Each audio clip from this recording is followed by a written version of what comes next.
This video is brought to you by John Robson Guitar Tuition. If you enjoy the content, please consider supporting the channel by enrolling on a course, purchasing some guitar lessons or a t-shirt, or you can join my Patreon. Now, on with the show. Hello chaps, welcome once again to John Robson Guitar Tuition. As always, and especially at the moment, I do hope you're well. Now then, this is another viewer request video. I've been doing a lot of videos lately in response to the current sort of situation that we find ourselves in, where it's, here's some great songs to listen to while away the empty hours, or here's some great albums to check out that, calm the nerves and so on, and give you a nice happy feeling inside. And here's some great gigs that you can watch online or on DVD or whatever. And somebody got in touch and said, well, why don't you do a video about your guilty musical pleasures? And I thought, what? You really expect me to tell you all about my musical dirty little secrets, do you? All right, then, I will. Let's get cracking with this one. Where do you go to, my lovely? Peter Sarsted. Yes, indeed. I'm afraid this does rather set the tone for what is to follow. If you're not familiar with the song, I'll give you a brief description. And if you're not familiar with the song, many people would say that is your extreme good fortune. But I gotta say, I disagree. Basically, it tells the story from a viewpoint of presumably a jilted ex-lover to a high society socialite. And it's an impossibly sentimental song, documenting their humble beginnings on the back streets of Naples. And there's this kind of really cheesy Parisian accordion sound all the way through. And yeah, it's mawkish, it's sentimental, and I love it. It's just delivered with such feeling and emotion and sincerity that every time I hear it, it really does send shivers down my spine. I love this song. I have no shame. Next. Come Back My Love by the Darts. Indeed, another one which pretty much bends or breaks the needle on the kitchometer scale. This, though, is very much the roots of my musical DNA. And I'll tell you why. Back in the 70s, when I was a young whippersnapper, there was, a big 50s rock and roll revival going on. And that was the music I was into, because that's what was in the charts. And when you're kind of 9, 10 years old, that's the sort of stuff you're listening to. And, loads of bands and kind of cultural references in that 50s style, right the way from a movie like Grease and a TV show like Happy Days through to bands like Shawaddy Waddy, Sha-Na-Na, and these guys, the Darts, who are largely forgotten these days. This 50s rock and roll stuff eventually got me into blues, and then from blues I kind of graduated onto classic rock, and the rest is history, as they say. This song for me is a superb example of close harmony doo-wop singing. If you watch the video clip down below, the nutcase in the kind of gold lame jacket is actually now a psychology lecturer. This is a band that are still occasionally getting together for reunions, as you will discover if you watch the documentary about them that I've also linked down in the description. It's an impossibly cheesy song, and it's just a fantastic trip down memory lane for me as much as anything else. But it is, as I say, the song, or one of the songs by this band, that got me started on the musical journey that's kind of brought me to where I am today. And yeah, I love this song. I have no shame. Next.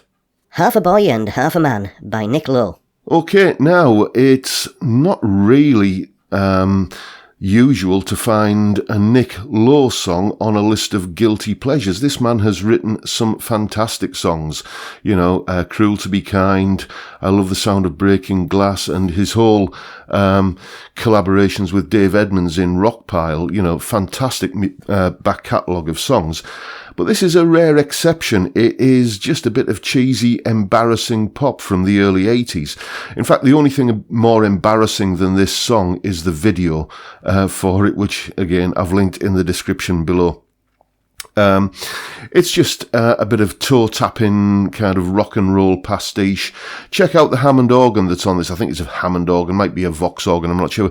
But anyway, that's being played by the legendary Paul Carrack, from Ace and various incarnations, Mike and the Mechanics, Squeeze at one point.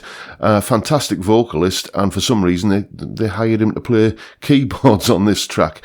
It is just a ridiculously embarrassing bit of kitsch, early 80s pop, and I love it, and I have no shame. Next.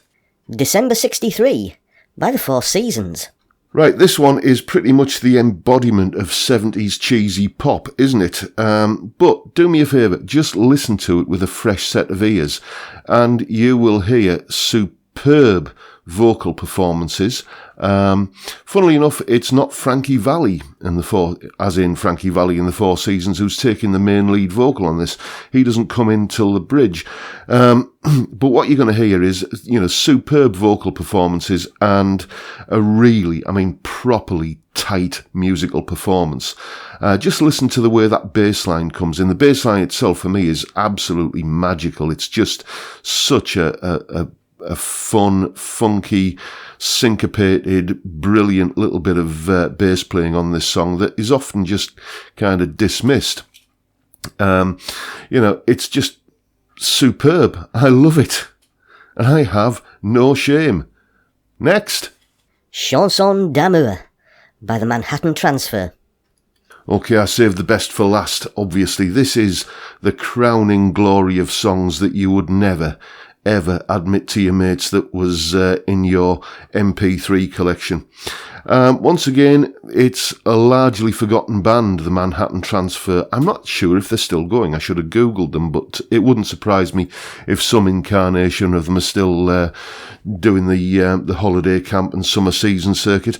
This song is basically an Edith Piaf pastiche. And it's just impossibly catchy, I think. And it's another one of these that sort of set me on the road to where I'm going now, because when you actually look at the chords for it, there's all sorts of, kind of lovely jazz chord changes going on in there that pricked my ears up as sounding, exotic and somehow exciting when I first heard this. I didn't kind of, as a 10-year-old, I think when this came out, I wasn't thinking, oh, those are good chord changes. I'll have to learn those, because I wasn't even playing the guitar at that point. But it just did have this exotic feel to it that just appealed to me for some reason. Check out the live version of it from the Old Grey Whistle Test that I've linked to below. Yes, the Manhattan Transfer appeared on the Old Grey Whistle Test. I was surprised as well.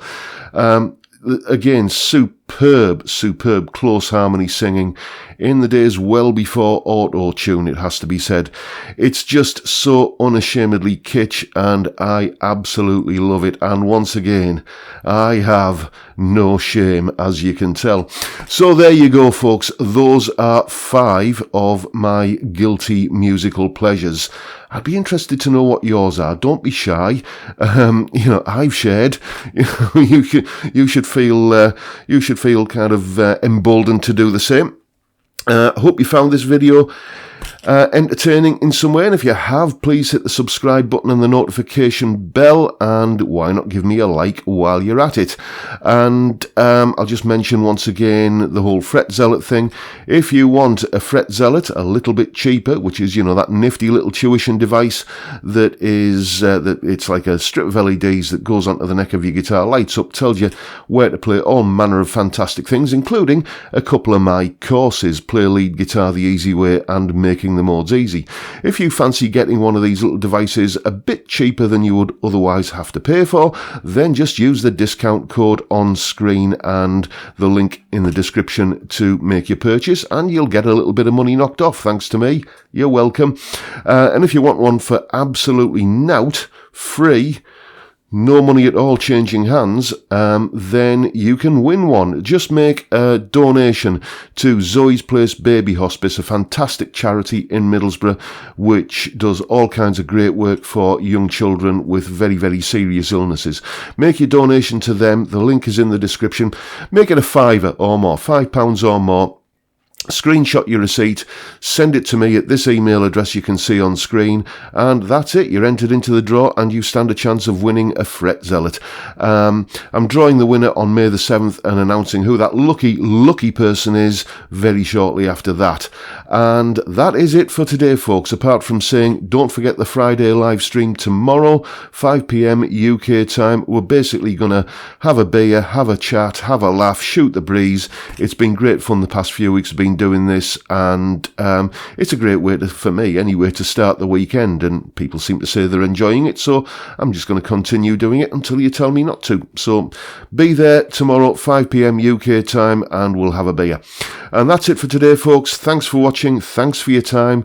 I look forward to seeing you all again next time, and until then, stay well, stay safe, above all stay sane. Thanks for watching, guys. Bye for now.